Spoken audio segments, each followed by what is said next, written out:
I love our flying foxes. Look at them. We've not got many in here, actually. And I realized I forgot to put in the long grass and the education stuff for our guests. So I'm going to do that now and just add in the long grass in here because I think it really brings the nature to life.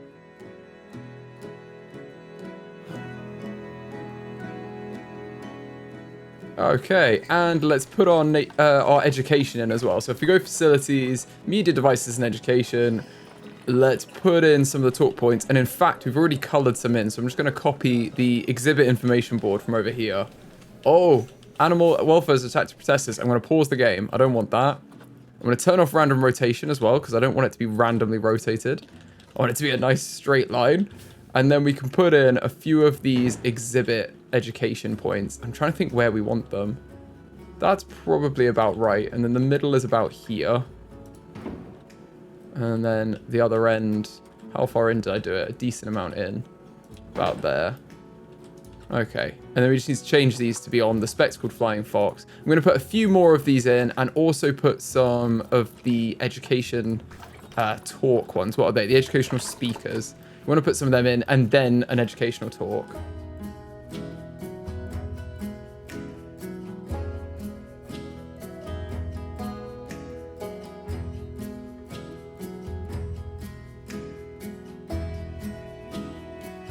Okay, we've done that. I want to go on the education and then we've got animal talks here. Let's have a look at... Oh, I haven't named these at all. I should just call these. I mean, to be honest, you can see what they're on. I mean, the animal's there, so I think it's fine. Whereas the spectacled flying fox, they haven't got an educator assigned. They're in September. Where are the other ones? So we've got May. They've already got September here, but I think there's a complete loop from these guys. So who have we got in here? Let's say the Axolotl, so July. We've got May, June, July, August, September. And we've got March on the other side and January. And then, yeah, November, October, November, December, and then it's January. So they've completely filled it up. So it doesn't really matter when we do them. We might as well leave them on March. It's just that basically 2 educators are going to have to be working in March at the same time to do both of the talks. But that's fine. I'm going to add this into the endangered exhibits. Oh, I'm going to have to go inside the habitat for that. There we go. And then we can also add it to maintenance 2, who are doing this stuff over here. And I'm actually going to put... The exhibits don't need to go in, so actually I'm not going to put them in. But they need the education talks to make sure that they're working. That should be good. And then we've got 3 unassigned staff. We've got a vendor here that's not on anything. Maybe put them on the not endangered exhibits. That was like the worst work zone I could have put them on. There's no shops there. Who needs help? Entrance zone has got a red. Africa zone's got a red. Entrance zone has 2 reds. So I'm going to move them to entrance zone. You can help out on the entrance zone. And Gulpy Energy 1, you need to work in the entrance zone. And where's our pizza pen on the entrance zone as well? Actually, because we've added more shops to them. So they need to be cycling through them. They can work as 1 unit. And they've got a staff room in there, so it's not too bad. Then we've got... Where is this? The Herman's Tortoise. Oh, it's this one as attractive protesters now. For cleanliness. Let's request the keeper. They should be able to access them, so I think our keepers just aren't doing a very good job. It says that they're doing fine with their workload, though. That's what gets me, is it seems that they're actually fine. I'm going to see... Now they've been trained up, let's give them the benefit of the doubt. But if they keep doing this, we're going to have to put more keepers on it. Or just have, like, a keeper that floats around everyone. I mean, we're still making a lot of money, so we could just do that anyway. But I'd rather... let's see how it goes first. And then we've got some facility talks without power. Yes, I did wonder this, because we moved our solar panel. So now this isn't in the right area. And the water's going to be blocking it if we put it anywhere else. What about if we swap where the sign is? Will this fit? Yep, they can throw the food there, and it's within the power. And then this just needs to be moved over 1. So it's in here. Just make sure it doesn't clash with anything. Just put it on 11 there, that's fine. Cool, resolved. And we've got a challenge complete. We've got 2 challenges complete. So we've adopted and placed 4 exhibit species. That's perfect. And we've bred a new habitat animal. We've bred 2 of them. We still haven't released one of our tortoises into the wild, but that would be great when we do. And it looks like we have quite a few babies here to be released.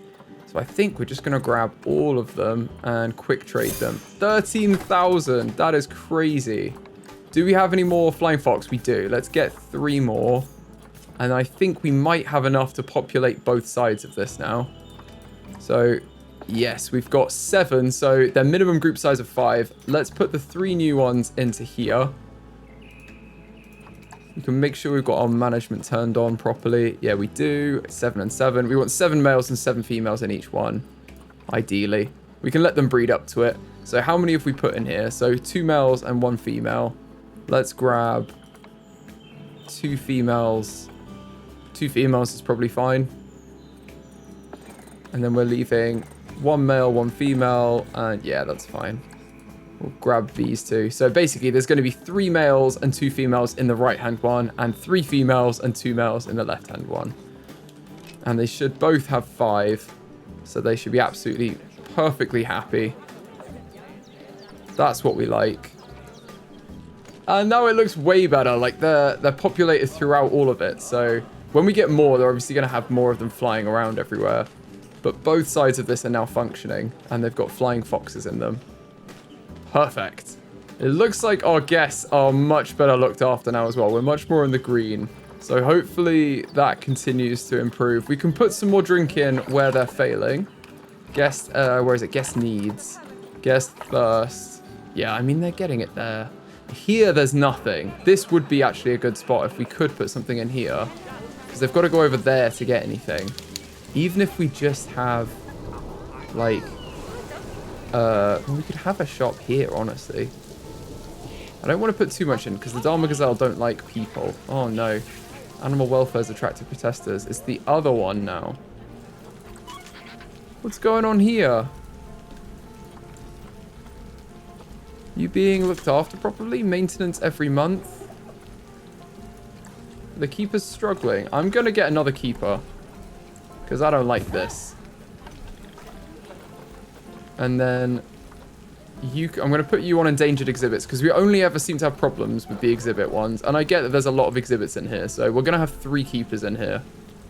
And I think that will massively help us. Where is the keeper that's coming for you? Oh, you're fine.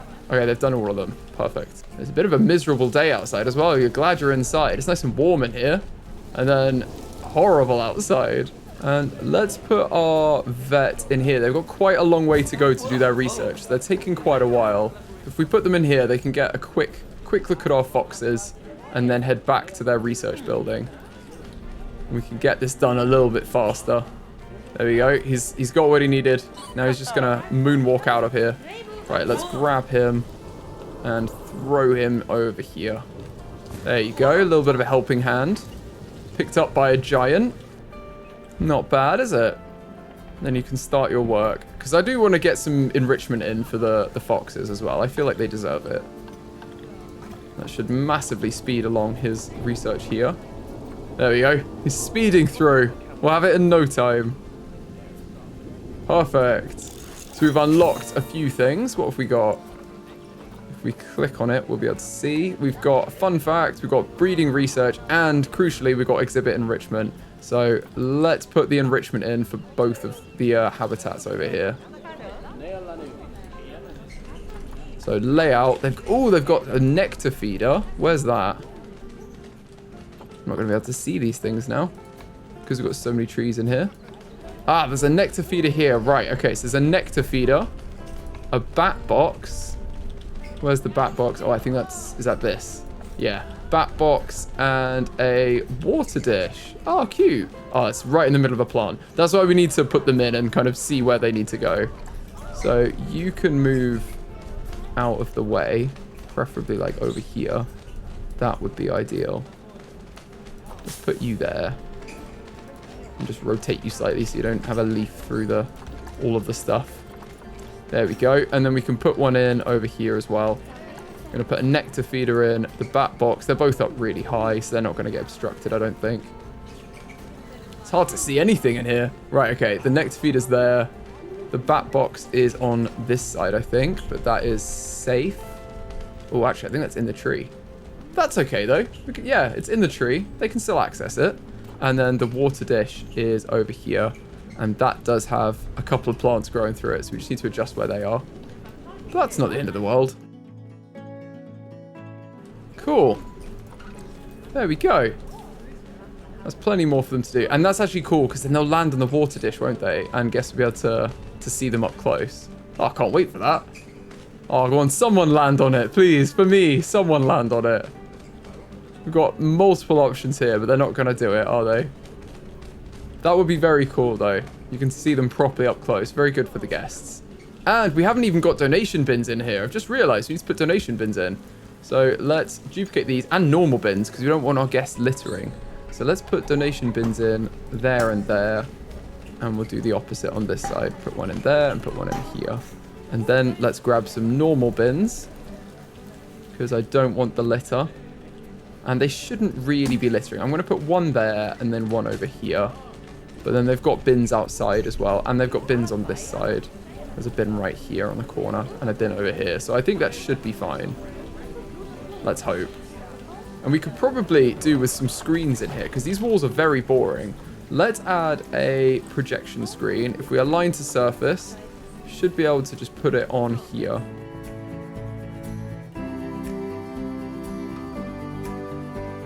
I don't know if they're too big. They might need the small ones. I think we're going to do that. Let's have a projection screen.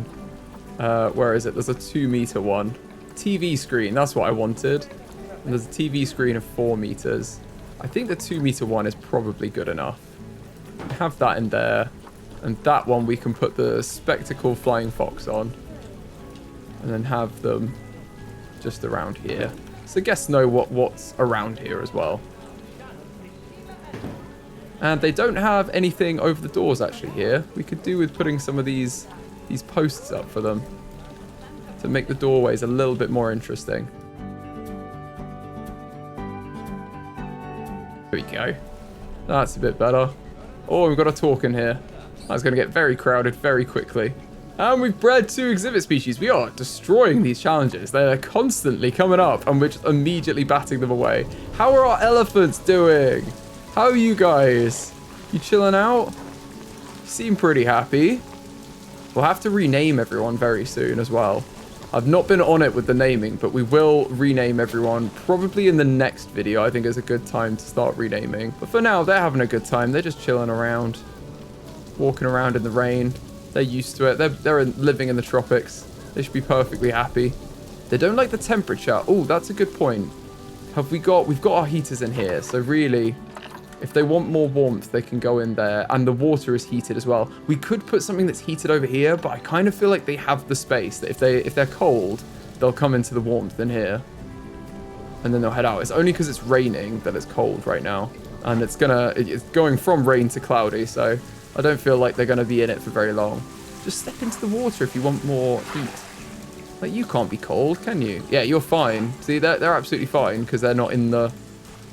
They're near the water. Look, imagine that. If you were cold and you've got this heated water being poured down, that would be amazing to stand under. They're denying themselves of things that we've put in there for them. So they've only got themselves to blame. And I think we should continue our Asia section here with another habitat in this kind of dead zone we have. And the animal I want to do that with is Pere David's deer. I think these guys look incredible. Like, look at their long snouts. And unfortunately, these guys are extinct in the wild, so they desperately need our help in breeding them. So this is a great new animal from the new Asia Animals pack. So we've got to get them in here. They're new and exciting, and I want to see them. These guys live in groups of 1 male and 8 females, so 3 to 9, very small groups. It says here they live in small groups of 10 to 20 individuals, but then here is 1 to 8. So I'm not sure about that. Made up of 5 to 10 interrelated females, their offspring, and a dominant male. So really you'd have one family. But again, we're going to have the same problem as we have with the elephants, where you could, if you're having a breeding group, you can't buy 2 related females very easily. So we're going to struggle here. I think for now, let's get a few females. Maybe we get a small group of females. And then at that point... Oh, I'm in the wrong trading here. Need to reset these filters. If we go Pere David's deer here. Oh, we've got 3 females here. Maybe we just get these 3. And then we get a buck. And we can put them all in together. I haven't looked at how old they are, but I can see they're going to go off in a few seconds off the market. So the oldest one is 9. How long do you guys live? 20. Oh, that's fine. Okay, and they can breed from 3 years. So they should all be of breeding age, these 3 that we've just got. Let's put these 3 females into quarantine. Where is quarantine? There it is. And then we can check if they've got any scrapes or bruises or anything, or any illnesses. And we can design up their habitat for them. I think we could probably leave the solar panel in the habitat, honestly, because it's not that obstructive. As long as we can get the rest of the barriers in around it, I think it's fine. Let's check out their habitat requirements. Let's say we have a group of 9 adults and 9 babies. That's 860 square meters of land and 165 square meters of water. Do we have a water source around here? I don't think we do. Oh, we do. If we put it right at the front, it is captured.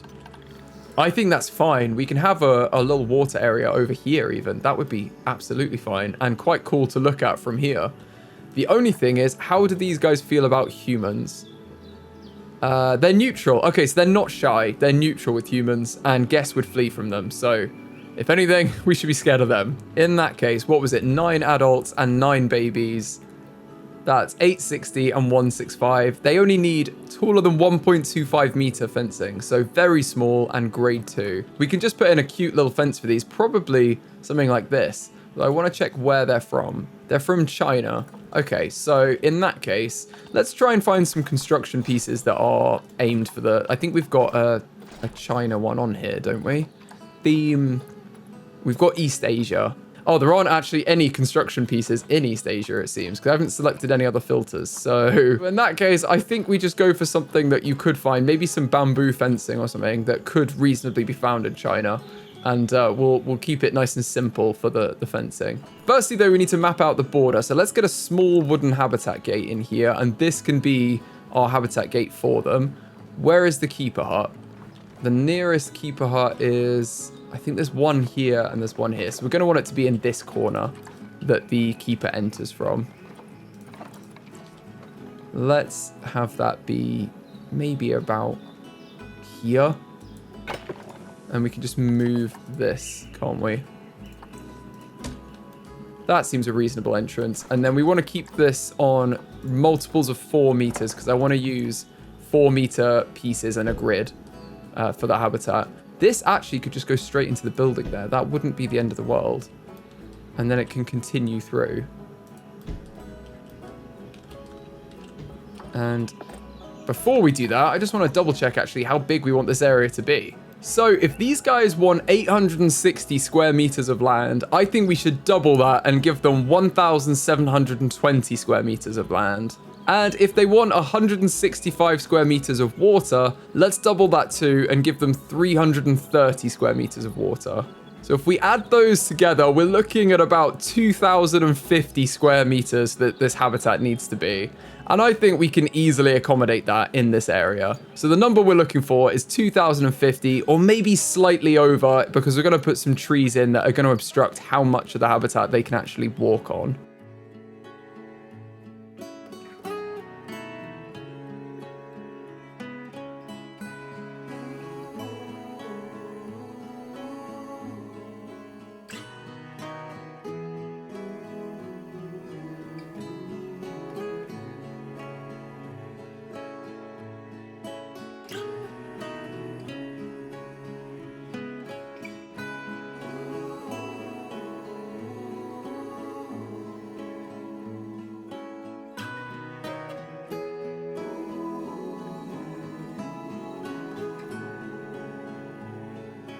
Okay, that's not quite big enough. We've got 1,472 here. Let's push this back a little bit.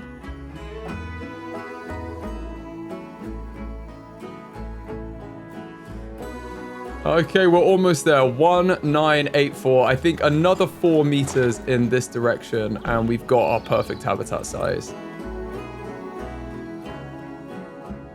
2,192. I think that's pretty good. I'm quite happy with that. Let's go with that. And we've got a challenge reward here. We've got the Diamondback Terrapin education to 10%. So we've smashed that one. And they passed quarantine. Perfect. Have we got any more, actually, while we're here? Just another female. Okay, nothing good. We want a male. Well, now we've got these in. Let's put in some construction pieces. Let's see if we can get a nice, like, bamboo fence or something.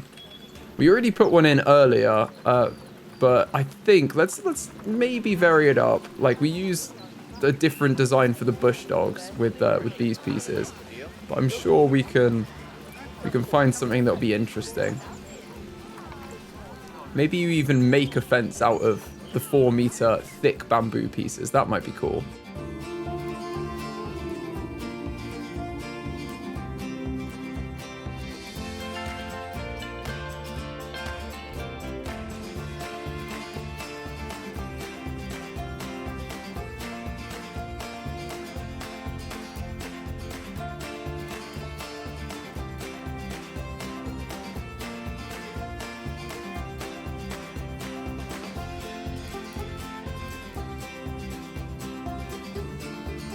There we go. I think we're going to go with this. It's fairly simple, but I mean, it works. So let's go with it. And then annoyingly, we don't actually need the 4 meters. So what we could do is we could put a 4-meter construction piece on. That might actually help speed things up. I think I'm going to do this. I'm going to add this to the same group, and then I'm just going to slot this in because this will then snap everything to a 4-meter grid. And if we put that there, now when we select everything, we can duplicate it and it will place everything in the same spot. So I think we're going to do that. And then place these all the way around.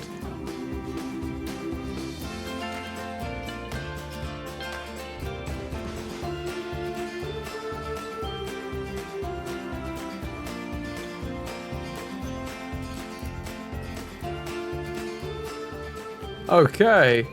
That seems pretty good. So we've got quite an open fence here, but it should be absolutely fine for them.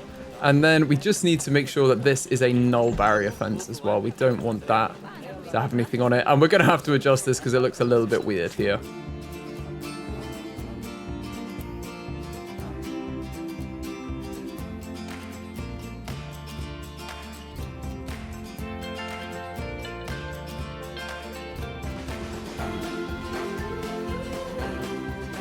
Okay, I think that looks pretty good. I believe that's enough space for them to get in. We may have to take out this this overhead beam, but it probably doesn't need it, honestly. We can see how we go. But we'll let them do it and see how they get on first. But this should be completely fine. So let's grab our deer out of quarantine, and we can move them all in. Move you guys in. Hope you enjoy your habitat. And then we're going to rename the habitat to Pere David's deer. This is a huge one as well. I can't believe they're like extinct in the wild. That's awful. So we can get some habitat education boards on here as well. They would probably align quite well onto the bamboo. So let's maybe put them like every few posts. We could put them onto the actual post. I feel like that would actually be easier in real life to attach them to.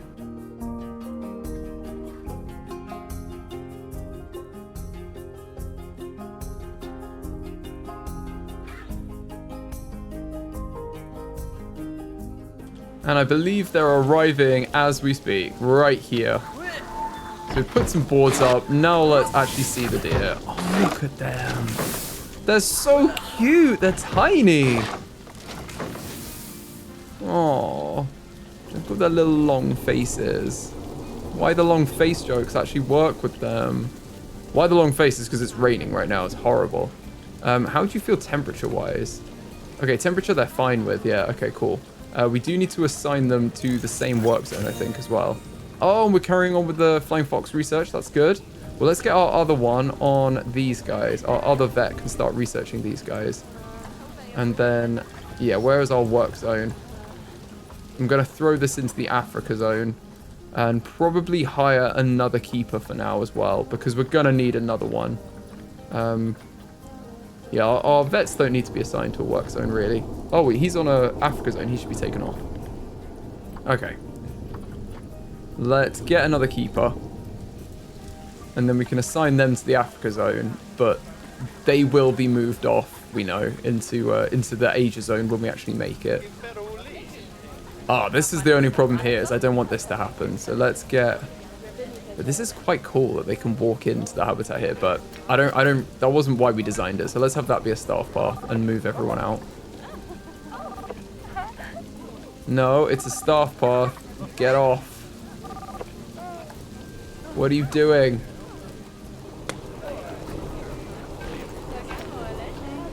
Right, everyone get out. Move you all manually off. Because this is the problem. We don't want all of them by the solar panels. Because someone might sabotage them as well. You can go to here. I'll allow this much. I'm very generous.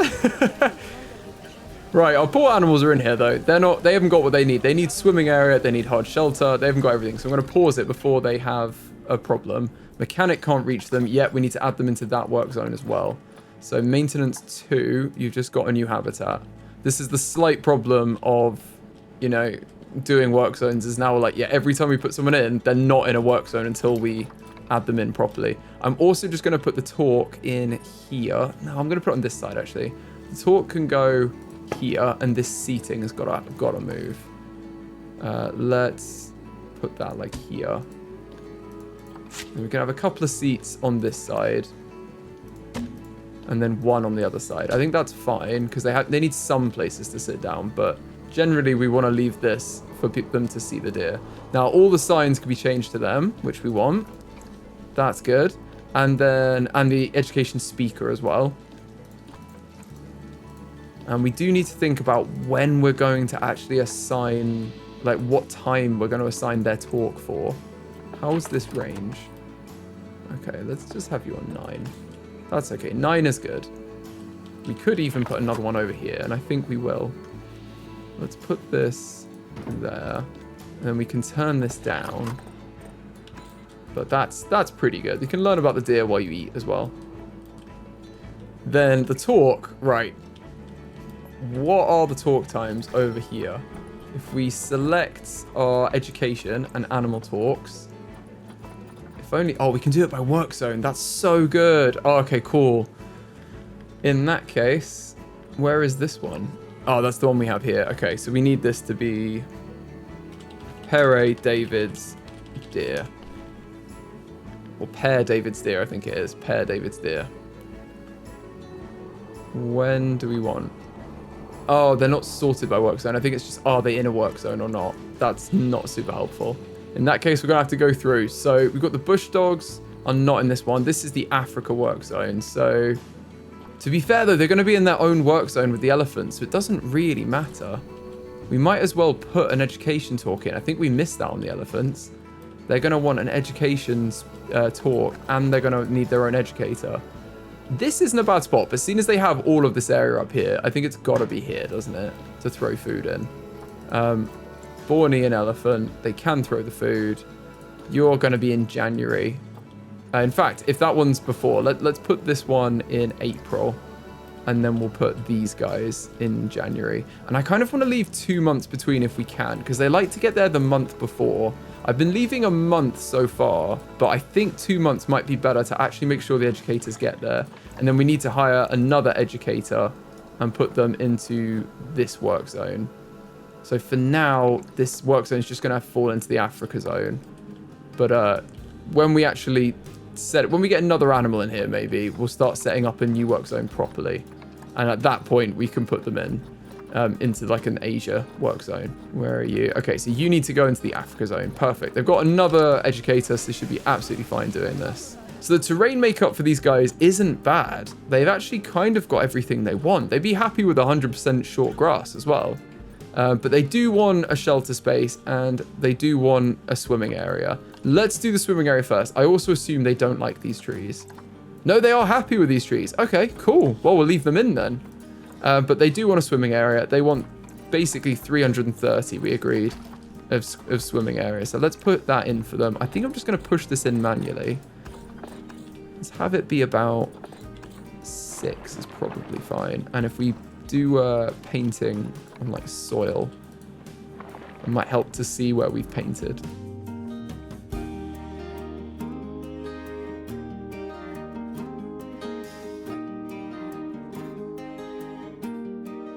That is 340 meters squared. I think that's pretty good. And this should be catching the water area zone here. Yeah, it is perfect. So it's being treated and it's got the water temperature regulator as well. So it's going to be 20 degrees. Perfect. And you're in here as well. Welcome. Now you've got everything you need. So they can access... Oh, I didn't check that actually. Can they escape? No, they can't. And they can access most of the water area. So I don't know whether that's because it's too deep. No, because they're swimming. I don't know why that is. But that seems fine for them anyway, doesn't it? I don't want to take away from their land area too much. And that was about how much land area we said they should have. They've got 60 meters of deep swimming area there, I think. Oh, no, it's out of 60. They want 60 at the minute for this group size. Well, they're definitely fine, aren't they? That should be good. Now they just want some shelter, which I can completely understand and respect. And I think, seeing as they're from Asia, maybe we continue the thatching we have over here. I think let's make something like this. We could even take that shelter that we've already made with this roof structure. I'm going to ignore some of it, but actually, let's take all of this for now. If we merge this into a group and duplicate it, that is probably a pretty good size for these guys. It doesn't need to be this tall, but we can... They could have it be tall. It gives them a huge area to sleep in. I kind of like it. I think let's put that in. We could even leave in the little... They don't really need the tassels, actually, do they? Let's take these out because I don't want them to grab one and start eating it or something, you know, and then have a stomach problem. Let's take out the little frills and, you know, they don't need all that. But the actual logs and the shelter itself is great hard shelter for them.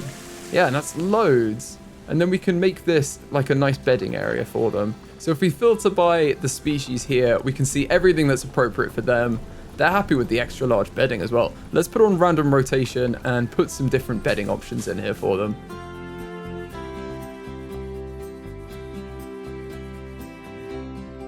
And I think what we'll do, just because of the rain as well, is I'm gonna take these logs and just make a solid side to the habitat here.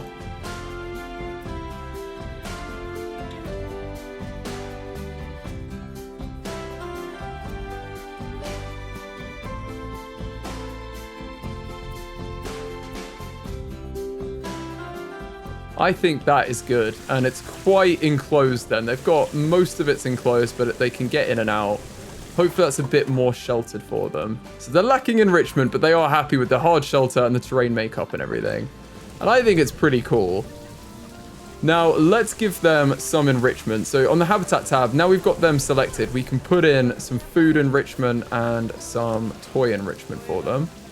Let's have a nice hanging graze feeder there. Maybe a couple over here, because they're quite cool to watch. And then we'll give them a large barrel feeder. And maybe a herb scent marker over there. And they can have a grab ball and a rubbing pillar maybe as toys. And let's throw in a skittle too, right? Why not? Or let's give them a large ball instead. They can kick the ball around. How was that for enrichment? I imagine it's very overkill for them because there's not many of them in there. Yeah, that's fine. Okay, let's see if we got another male. I'd like to get a male. No, it's just more females. I'm not sure it's worth getting more of them, honestly, because we really just want one family group if we can. So my plan is to... The same with the elephants. I'm thinking maybe we wait for one of them to breed and have babies. And then once one of them's had a few babies, that can then be a family group. And we can introduce a new male. And at that point, I think we release the male we have into the wild along with the other females that aren't part of the group. And that's the way that we get a family group breeding. Because I don't really see another way that we can do it. Unless you can think of one, at which point do let me know in the comments. But I think that's the easiest way to do it. Now, for the terrain makeup, because we messed it up a little bit when I was putting the water in, I just want to edit this so it looks a little bit more natural, but stays within their areas.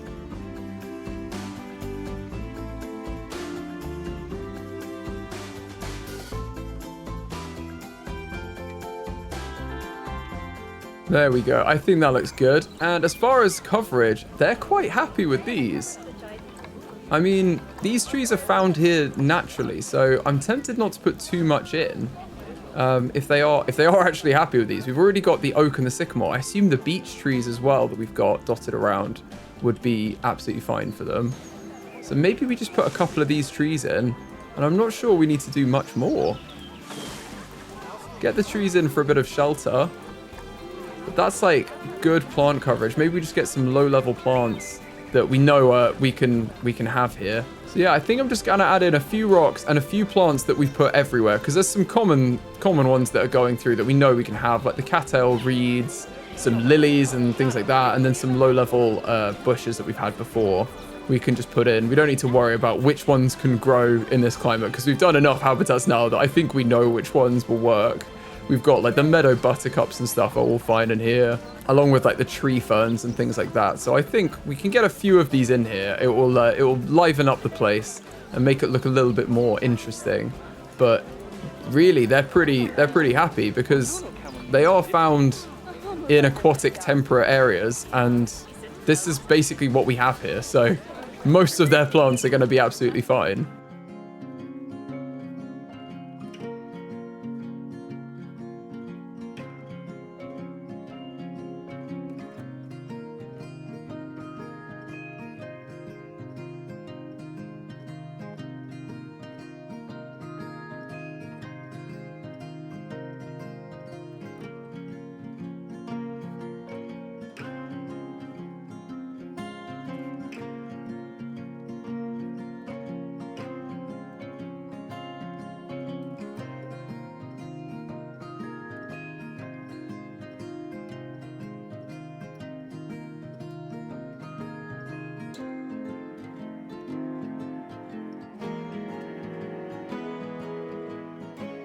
Okay, I think that's pretty good. I'm going to check one last time. Have we got a male in here? Can we get a male? No, not yet. We can't get a male, but we've got our 3 females, and they're pretty happy in their group. So that's not the end of the world. And look, they're being fed. We've got, oh, they're climbing out of the water. That's interesting. They're slowly climbing out of the water. That's even more interesting.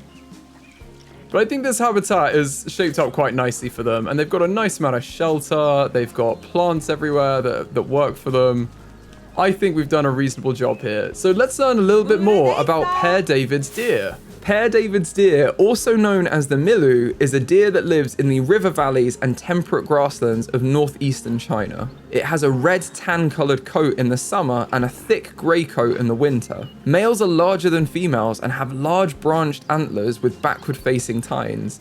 They vary in height from 95 centimeters to 1.2 meters tall at the shoulder and 1.8 meters to 2.16 meters long. Males weigh 160 kilos to 214 kilos, and females weigh 145 kilos to 180 kilos. During the breeding season, the male Pere David's deer will practice antler adorning, where they decorate their antlers with plants to signal dominance. How cool is that? The Chinese name for Pere David's deer is Xie Pu Xiang, which I've definitely pronounced wrong, which means none of the 4, because it's said that it has a donkey tail, a camel's neck, a cow's hooves, and a deer's antlers. Kind of like a platypus, I guess, where it's this mix of body parts from different animals. The male deers shed their antlers every year in December to January and regrow them in May for the breeding season. The deer are also semi-aquatic and spend a lot of their time wallowing and feeding in rivers, so it's a good thing we gave them a large water area in this habitat. Pere David's deer live in small groups of 10 to 20 individuals made up of 5 to 10 interrelated females, their offspring, and a dominant male. Subordinate males live solitarily on the periphery of these groups. The breeding season for Pere David's deer is between July and August. During this time, the males compete for female harems by chasing each other, making intimidating roars, and clashing horns. The winner gains access to the female group and will guard the herd from other males. While defending a harem, the males will not eat and therefore rapidly lose weight. Hence, they will likely be ousted by a rival male who is less weak after some time. During his time with the harem, the male will mate with all receptive females in the group. Gestation lasts for 9.3 months, after which the female will give birth to a single fawn, although twin births do occur occasionally. The fawn starts eating grasses at 1 month old and is fully weaned by 1 to 11 months old, by which point the mother is likely to be close to giving birth again. Adult female deer remain with their natal herd, and the natal herds may split if they become too large. Male deer leave their mother's group after weaning, but they don't reach full growth until 27 months old, and are therefore unlikely to be large or dominant enough to defend a harem and mate until they're at least 3 to 7 years old. The conservation history of Pere David's deer is an interesting one, and unfortunately they are currently considered extinct in the wild. The deer was thought to have gone extinct due to overhunting around 800 to 1,200 years ago, with only a small captive population surviving in the Chinese Emperor's Imperial Hunting Park. French missionary Armand David,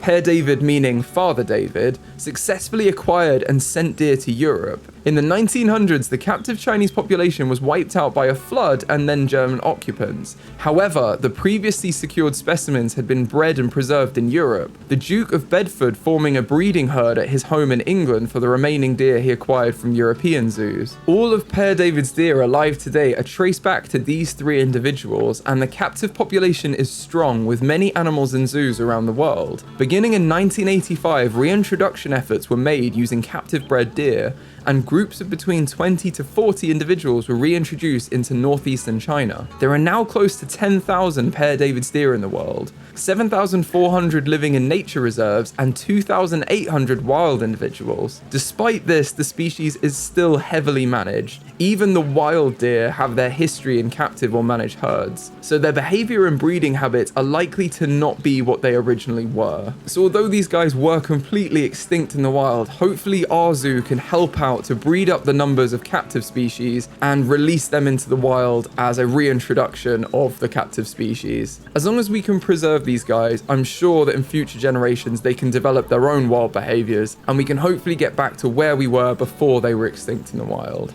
And now these beautiful animals are in here, and look at them enjoying their habitat. I think that's enough for this video.